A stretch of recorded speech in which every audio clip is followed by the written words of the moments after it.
ಈ ಭೂತದ ಕಥೆಗಳು ಇತಿಹಾಸ ಕಾಲದಿಂದಲೂ ಕೂಡ ಬಾಯಿಂದ ಬಾಯಿಗೆ ಹರಡುತ್ತಾ ಬಂದಿವೆ. ಅವುಗಳ ಸತ್ಯಾಸತ್ಯತೆಯು ಏನೇ ಇದ್ದರೂ ಕೇಳುವುದಕ್ಕೆ ಮುದ ನೀಡುತ್ತವೆ. ಅಂತಹ ಒಂದು ಭೂತದ ಕಥೆಯನ್ನು ನಾನು ಈಗ ನಿಮ್ಮ ಮುಂದೆ ಪ್ರಸ್ತುತಪಡಿಸುತ್ತಿದ್ದೇನೆ. ನಾನು ನಿಮ್ಮೆಲ್ಲರ ಪ್ರೀತಿಯ ಬರಹಗಾರ ಒಂದಗದ್ದೆ ಗಣೇಶ್. ದಯಮಾಡಿ ಈ ಕಥೆಯನ್ನು ಕೇಳಿದವರು ಇದಕ್ಕೊಂದು ಲೈಕ್ ಕೊಟ್ಟು ಸಬ್ಸ್ಕ್ರೈಬ್ ಮಾಡಬೇಕಾಗಿ ಕೇಳಿಕೊಳ್ಳುತ್ತೇನೆ. ಇಂದು ನಾನು ಓದುತ್ತಿರುವ ಕಥೆಯ ಹೆಸರು ಉರಿಯುತ್ತಿರುವ ಭೂತ. ರಾತ್ರಿ ಹೊತ್ತು ನಮ್ಮ ಶರಾವತಿ ಕಣಿವೆಯ ಆಜುಬಾಜುಗಳಲ್ಲಿ ಸಾಕಷ್ಟು ಭೂತಪ್ರೇತಗಳು ಓಡಾಡುತ್ತಿವೆ ಎಂಬ ಪ್ರತೀತಿ ಹಬ್ಬಿದೆ. ಹಾಗಾಗಿ ಅದರ ಸುತ್ತಮುತ್ತಲೂ ಇರುವ ಹಳ್ಳಿಗಳಾದ ಕೊಡಸೆ, ಇಂದ್ರೋಡಿ, ದೇವಗಂಗೆ ಮುಂತಾದ ಕಡೆಗಳಲ್ಲಿ ರಾತ್ರಿ ಹೊತ್ತು ಜನರು ಓಡಾಡುತ್ತಿರಲಿಲ್ಲ. ಏಕೆಂದರೆ ಓಡಾಡಿದ ಕೆಲವರಿಗೆ ಭೂತ ಪ್ರೇತಗಳ ದರ್ಶನವಾಗಿದೆ ಎಂಬ ತಮ್ಮ ಅನುಭವಗಳನ್ನು ಹಂಚಿಕೊಳ್ಳುತ್ತಿರುತ್ತಾರೆ. ಅಲ್ಲಿಯ ಸಂಜೀವ ಶೆಟ್ಟರು ಒಂದು ರಾತ್ರಿ ಸ್ವಲ್ಪ ತಡವಾಗಿ ಬಂದುದರಿಂದ ಕೊಡಸೆ ಸೇತುವೆ ಮೇಲೆ ಬರುತ್ತಿರುವಾಗ ದೂರದಲ್ಲಿ ಒಂದು ಬಿಳಿ ಬಟ್ಟೆ ತೊಟ್ಟ ಹೆಂಗಸೊಬ್ಬಳು ನಿಂತುಕೊಂಡು ಬಾ ಬಾ ಎಂದು ಕರೆಯುತ್ತಿತ್ತಂತೆ. ಅದನ್ನು ನೋಡಿ ಹೆದರಿ ಕಂಗಾಲಾದ ಶೆಟ್ಟರು ಹಾಗೆ ಓಡೋಡುತ್ತಾ ಬಂದು ಮನೆಗೆ ಬಂದು ಬಿದ್ದರಂತೆ. 2 ದಿನ ಕಾಯಿಲೆ ಬಂದರೂ ಮೇಲೆ ಕೇಳಲಿಲ್ಲವಂತೆ. ಇಂತಹ ಅನೇಕ ಘಟನೆಗಳು ಆ ಕೊಡಸೆ ಸೇತುವೆಯ ಆಜುಬಾಜುಗಳಲ್ಲಿ ನಡೆಯುತ್ತಾ ಇರುತ್ತವೆ. ನಾನು ನಗರದಲ್ಲಿ ಬ್ಯಾಂಕ್ ಒಂದರಲ್ಲಿ ಅಧಿಕಾರಿಯಾಗಿ ಕೆಲಸ ಮಾಡುತ್ತಿದ್ದೆ. ಪ್ರತಿದಿನ ನಗರದಿಂದ ಹೊಸ ನಗರಕ್ಕೆ ಓಡಾಡುತ್ತಿದ್ದೆ. ನನ್ನದೇ ಆದ ಕಾರಿದ್ದುದರಿಂದ ನನಗೇನು ತೊಂದರೆ ಆಗುತ್ತಿರಲಿಲ್ಲ. ಆದರೆ ರಾತ್ರಿ ಹೊತ್ತಿನಲ್ಲಿ ಅಪ್ಪಿತಪ್ಪಿಯೋ ಆ ಹಾದಿಯಲ್ಲಿ ನಾನು ಹೋಗುತ್ತಿರಲಿಲ್ಲ. ಆ ದಿನ ಏನಾಯಿತು ಎಂದರೆ, ನನ್ನ ಕೆಲಸ ಮುಗಿಯುವುದು ತುಂಬ ತಡವಾಯಿತು. ಕೆಲಸ ಮುಗಿಯುವಾಗ ಸುಮಾರು 8 ಗಂಟೆ ಆಯಿತು.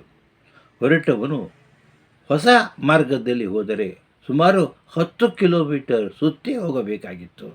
ಹಾಗಾಗಿ ಹಳೆ ಮಾರ್ಗದಲ್ಲಿ ಹೋಗೋಣ ಎಂದುಕೊಳ್ಳುತ್ತಾ ಕೊಡಸೆ ಸೇತುವೆಯ ಮಾರ್ಗವಾಗಿ ನನ್ನ ಕಾರನ್ನು ಹತ್ತಿ ಚಲಿಸತೊಡಗಿದೆ. ಕೊಡಸೆ ಸೇತುವೆ ಹತ್ತಿರ ಬಂದಾಗ ನನಗೇನೋ ಒಂದು ರೀತಿಯ ಮುಜುಗರವಾಗತೊಡಗಿತ್ತು. ಯಾಕಂದರೆ ಅಲ್ಲಿಯ ಮಂದಿ ಹೇಳುತ್ತಿದ್ದ ಭೂತ ಪ್ರೇತಗಳು ನೆನಪಾಯಿತು.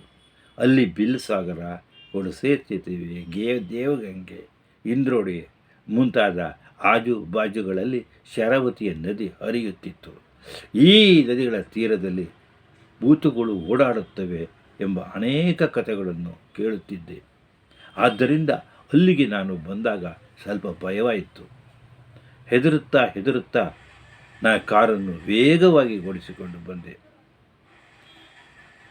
ಕೊಡಸೆ ಸೇತುವೆ ಮಧ್ಯಕ್ಕೆ ಬಂದಾಗ ಇದ್ದಕ್ಕಿದ್ದಂತೆ ನನ್ನ ಕಾರು ನಿಂತು ಹೋಯಿತು. ಹೊಸದಾಗಿ ಕೊಂಡ ಕಾಂಟೆಸ ಕಾರಾದುದರಿಂದ ಅದು ಕೆಟ್ಟು ಹೋಗಲು ಸಾಧ್ಯವೇ ಇರಲಿಲ್ಲ. ಏಕೆ ಹೀಗಾಯಿತು ಎಂದು ನಾನು ಮತ್ತೆ ಸ್ಟಾರ್ಟ್ ಮಾಡಲು ಪ್ರಯತ್ನಪಟ್ಟೆ. ಏನೇ ಮಾಡಲು ಕಾರು ಸ್ಟಾರ್ಟ್ ಆಗಲೇ ಇಲ್ಲ. ಅದೋ ಅಮಾವಾಸ್ಯೆಯ ಕಗ್ಗತ್ತಲು ರಾತ್ರಿ, ಹೊಡೆಯರೆ ಒಂದು ಚೂರೂ ಬೆಳಕಿಲ್ಲ. ನಾನು ಆ ಸೇತುವೆ ಮಧ್ಯೆ ನಿಂತುಕೊಂಡಿದ್ದೇನೆ. ಏನು ಮಾಡಲಿ ಎಂದು ಗೊತ್ತಾಗದೆ ಯೋಚಿಸುತ್ತಿದ್ದಾಗ ಇದ್ದಕ್ಕಿದ್ದಂತೆ ದೂರದಲ್ಲಿ ಒಂದು ಬೆಳಕು ಕಾಣಿಸಿತು.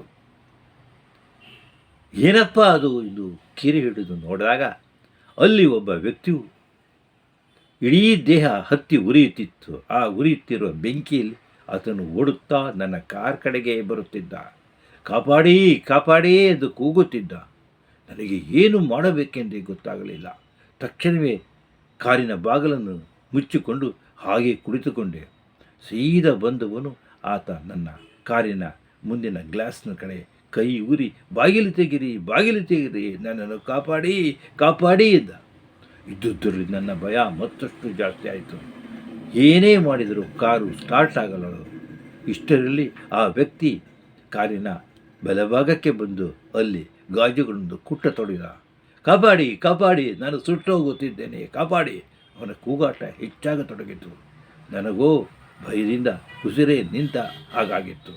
ಕೊನೆಗೆ ಮತ್ತೊಮ್ಮೆ ಪ್ರಯತ್ನಪಟ್ಟು ಕಾರಿನ ಆಕ್ಸಿಲೇಟರನ್ನು ಜೋರಾಗಿ ಒತ್ತಿದಾಗ ನನ್ನ ಅದೃಷ್ಟವೋ ಎಂಬಂತೆ ಕಾರ್ ಸ್ಟಾರ್ಟ್ ಆಯಿತು.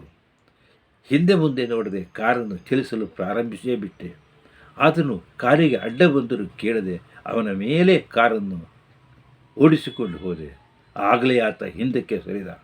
ಭಯಂಕರವಾದ ವೇಗದಲ್ಲಿ ನಾನು ಚಲಿಸುತ್ತಿದ್ದಾಗ ಹಿಂದಕ್ಕೆ ತಿರುಗಿ ನೋಡಿದರೆ ಆ ಉರಿಯುತ್ತಿರುವ ವ್ಯಕ್ತಿ ಬೆನ್ನಟ್ಟಿಕೊಂಡು ಬರುತ್ತಿದ್ದಾನೆ. ನಾನು ಕಣ್ಣು ಮುಚ್ಚಿಕೊಂಡು ಎಷ್ಟು ಸಾಧ್ಯವೋ ಅಷ್ಟು ವೇಗವಾಗಿ ಕಾರನ್ನು ಓಡಿಸಿದೆ. ಸ್ವಲ್ಪ ದೂರ ಹೋದ ಮೇಲೆ ತಿರುಗಿ ನೋಡಿದಾಗ ಆ ವ್ಯಕ್ತಿ ಕಾಣಿಸಲಿಲ್ಲ. ಅಂತೂ ಸುಮಾರು 2 ಗಂಟೆಯ ವೇಳೆಗೆ ನನ್ನ ಮನೆಗೆ ತಲುಪಿದೆ. ಹೆಂಡತಿಗೆ ವಿಷಯ ತಿಳಿದಾಗ ಅವಳು ಕೂಡ ಆ ರಾತ್ರಿ ಬಂದುದಕ್ಕೆ ನನ್ನನ್ನು ಸಾಕಷ್ಟು ತರಾಟೆಗೆ ತೆಗೆದುಕೊಂಡಳು. ಮಲಗಿ ಎದ್ದಾಗ ಬೆಳಗ್ಗೆ 10 ಗಂಟೆಯ ಮೇಲಾಯಿತು.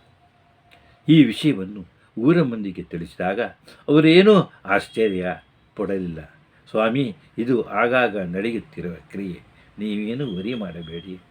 ಹಿಂದೆ ಆ ಗುಡಸೆ ಸೇತುವೆಯ ಪಕ್ಕದ ಒಂದು ಗದಿಯಲ್ಲಿ ರಾಮಪ್ಪ ಮತ್ತು ಭೀಮಪ್ಪ ಎಂಬ ಅಣ್ಣ ತಮ್ಮರಿದ್ದರು. ತಮಗೆ ಆಸ್ತಿ ಸರಿಯಾಗಿ ಹಂಚಿಕೆಯಾಗಲಿಲ್ಲ ಎಂಬ ಕಾರಣಕ್ಕೆ ಆಗಾಗ ಜಗಳವಾಡುತ್ತಿದ್ದರು. ಒಮ್ಮೆ ಹೀಗೆ ಜಗಳವಾಡುತ್ತಿದ್ದಾಗ ಭೀಮಪ್ಪ ಅಲ್ಲೇ ಮಗುಚಿ ಬಿದ್ದ. ಆತ ಸತ್ತೋದ ಎಂದು ತಿಳಿದುಕೊಂಡು ರಾಮಪ್ಪ ಅವನ ಮೇಲೆ ಸೀಮೆಎಣ್ಣೆ ಹಾಕಿ ಬೆಂಕಿ ಕೊಟ್ಟ. ಆದರೆ ಅವನು ಸತ್ತು ಹೋಗಿರಲೇ ಇಲ್ಲ. ಆಗ ಅವನು ಕೂಗಿಕೊಳ್ಳುತ್ತಾ ಹೊರಕ್ಕೆ ಬಂದು ಕಾಪಾಡಿ ಕಾಪಾಡಿ ಎಂದು ಕೂಗುತ್ತಾ ಅಲ್ಲೇ ಬೂದಿಯಾಗಿ ಹೋದ. ಮುಂದಿನ ದಿನಗಳಲ್ಲಿ ಅವನ ಪ್ರೇತ ಕೊಡಸೆ ಸೇತುವೆ ಹತ್ತಿರ ಇದೇ ರೀತಿ ಕಾಪಾಡಿ ಕಾಪಾಡಿ ಎಂದು ಕೂಗುತ್ತಾ ಅಲ್ಲಿ ಬಂದು ಹೋಗೋವರನ್ನೆಲ್ಲ ಎದುರಿಸುತ್ತಿದೆ. ಆದರೆ ಅದು ಇದುವರೆಗೆ ಯಾರಿಗೂ ತೊಂದರೆ ಕೊಟ್ಟಿಲ್ಲ. ಅದಕ್ಕಾಗಿ ನೀವು ಬದುಕಿ ಬಂದಿದ್ದೀರಿ ಎಂದು ಹೇಳಿದಾಗ ನನಗೆ ಸಮಾಧಾನವಾಯಿತು.